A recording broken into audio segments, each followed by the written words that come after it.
Sumikip ang daloy ng trapiko sa bahaging ito ng Nagtahan Bridge sa Maynila matapos sumalpok ang isang motorsiklo sa isang truck. Sugatan ng rider na kinilalang si Raymond Mingming na agad isinugod sa ospital ng mga responding rescuer. Kwento ng truck driver, binabagtas niya ang lugar pasado alas 11 ng gabi. Nagmenor daw siya nang marinig niyang may sumalpok sa kanyang likuran.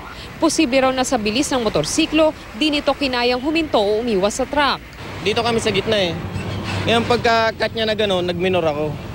Pag minor ko, siyempre konting apak sa preno sir. Hindi naman po pwede magpo-full stop ako, highway po to. Bumangga siya sa puwet ko. Sa lakas ng impact, napunta sa kabilang lane ang motorsiklo.